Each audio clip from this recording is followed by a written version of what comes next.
Hello, my dear students. This is A.K. Sharma, your mentor, and today we are going to start a new chapter that is towns, traders, and craftsperson. As we all know that this is the history's class 7th, 6th chapter, and now let's start. First, in this chapter, we will understand that how many types of towns were there in the medieval centuries. Now first, we should remember that we are talking here about the whole medieval period, starting from the Cholas to the end of Mughals. First type of town was the temple town. Next was the administrative centers where the king usually sit and do the administrative works. Then after there were commercial towns where traders and merchants used to come and sell their products or buy the products. Then lastly the port town from where the ships anchor and the all in import and export work was done. Some towns have combined several functions, like we can take example of Thanjavur.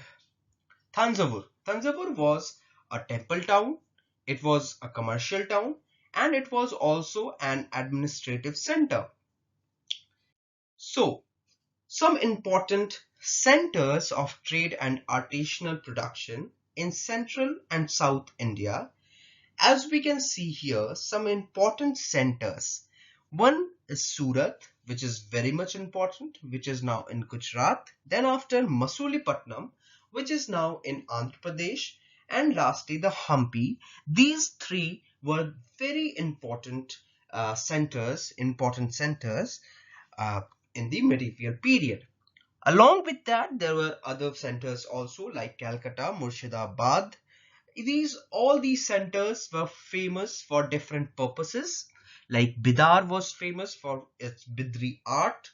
Murshidabad was also famous for its cloth. Pushkar was actually a pilgrimage center. Ajmer was also a pilgrimage center. So all the centers were having their own importance. Now let's talk about the Thanjavur. As I told you, Thanjavur was a town which was having combined functions of all. One very big reason was Rajarajeshwara Temple. This was a very famous temple of Thanjavur, and Thanjavur was the first capital of the Cholas. It is established at the bank of Kaveri River, and it has a beautiful centers. Now one can hear the bells of Rajarajeshwara Temple built by King Rajaraja Chola, one of the most powerful king of the Chola dynasty. So the beautiful temple, along with that, uh, it was so famous that its bell can be rang from a distance. Who was the architect of this Rajarajeshwara Temple? So here is the name of the architect, which is Kunjaramalan Rajaraja Peru Nathanchanan. He proudly carved his name on the temple's wall because he was the one of the important architect of this beautiful temple, and he carved his name inside the temple wall. And this temple is famous for its Shiva Linga, means that whole Rajarajeshwara temple was of Lord Shiva. So here is the beautiful picture of this beautiful temple. As we all can see that how beautiful it is. Its design, its structure, and the height of this temple is also really awesome. Now let's talk about the administrative centers. Administrative centers were the places where the administration work were done. Like the whole administrative staff used to sit and decide what should be done in the state So beside temple, if we talk about the temple cities, temple towns, some temple towns were having the administrative centers also. Like we talked about the this Rajarajeshwara's temple, that is Brideshwara temple. It was an administrative center also, because there were mandapas and pavilions where the king with his colleagues used to sit and do the administrative works. Kings hold court in these mandapas, issuing orders to their subordinates. There are also barracks for the army. Along with that, the town is bustling with markets selling grains, spices, cloth, and jewelry. So the towns were not simply having a one temple, but along with this temple, many other people with different occupation used to sit there and sell their product. Water supply for the town comes from wells and tanks. Salya weavers were very famous of Thanjavur. They belonged to a nearby town, Uryar, and they were always busy in producing cloth for the temple festival, flags for the temple festival, and it was they also used to make fine cotton clothes for the king and the nobility class people, and also the chorus means less valuable, having the type of cotton, which the type of cloth which was having low quality. They also used to produce these chorus quality of cloth for the normal common people.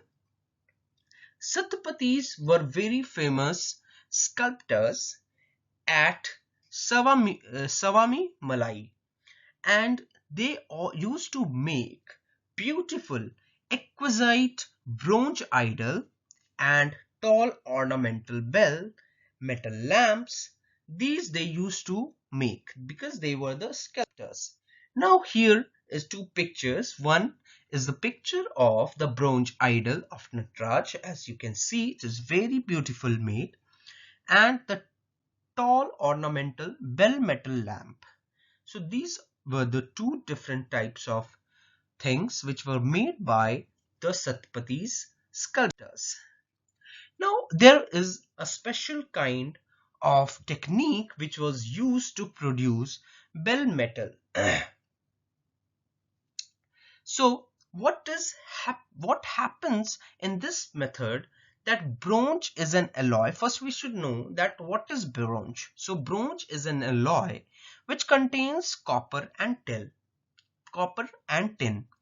Now bell metal contains a greater proportion of tin than other kinds of bronze. So this is the bell metal. Now Chola bronze statues were made using the lost wax technique. So what happens in this technique?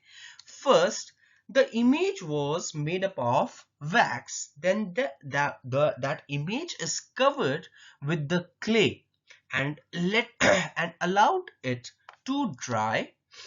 Then next it was heated and a tiny hole was made into the clay. When the sculpture was heated, then molten wax from inside the statue comes out through the small hole, and then molten metal was poured into the clay mold through the same hole from which we drained out the molten wax. Now once the metal was metal in which we poured inside the clay mold, it gets solidified, then the cover, that is clay covered, was carefully removed and the image was cleaned and polished. So you can see here the picture of a sculpture which is made by this lost wax technique, which is very beautiful. And when the clay cover was removed, it has to be polished to make it shiny and beautiful. Now Temple towns and pilgrimage centers. Temple towns, where these temple towns comes, generally the urbanization means the development of the cities starts. Rulers built temples, of course, for two things. One, to show the devotion, and second, to demonstrate their power, their wealth. They also donate land grants and money to temples to carry out elaborate rituals. They from this money that they get, that the temple get, the priest used to feed pilgrims and other priests to celebrate festivals. Along with that, pilgrims who used to come to these temples from distant places, they also used to make donations.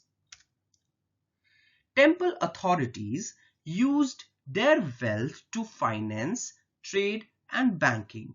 They always used to invest money into different types of businesses.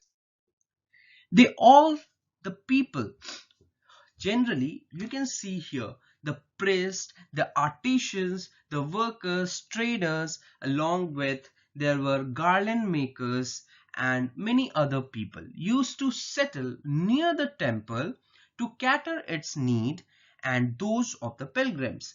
The pilgrims or the devotees who come from distant places, they used to buy products from these people. Thus, the temple town grew. Some examples of these temple towns we can see here: Bilaswamin in Bhilsa or Vidisha in Madhya Pradesh, Somnath in Gujarat, Kanchipuram and Madurai in Tamil Nadu, and Tirupati in Andhra Pradesh. These are the famous temple towns. Now, pilgrimage center. Pilgrimage center is little bit different from temple towns.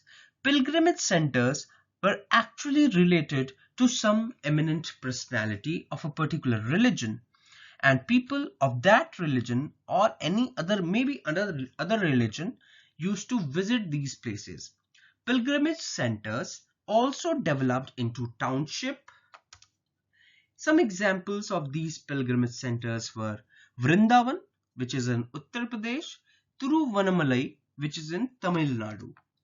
Now, some special pilgrimage centers were for both Hindus and Muslims. Today also we see Ajmer, which is in Rajasthan, is a best example of religious coexistence. Khwaja Muinuddin Chishti, who was a famous saint, Sufi saint, he settled here in 12th century, attracted devotees from all creeds. People from different religion used to visit here to offer chadar. Pushkar Lake, which is also in Ajmer, is attracted. This Pushkar Lake is famous for, as it attracts lots of pilgrims of Hindu religion. A network of small towns. So some small towns also developed. Small towns slowly developed into large villages. They had Mandapika or Mandi or later times. Nearby villagers brought their produce to sell. So there were particular small towns which get developed into large villages. Then after, hatta were also there, like street markets where lined shops were there and people used to sell their product or either buy the product. So streets from different kinds of artisans like potters were there, oil pressers were there, smiths, either bronze smith, goldsmith, ironsmith, toddy means uh, generally toddy makers were there, means toy makers, sugar makers, stone masons, sculptors generally. Now here you can see the picture of the city market. So this is a city market picture. People used to come here to sell their product from nearby villages. Okay, thank you for watching. Hope you like the video. Like, comment, share the video. Thank you.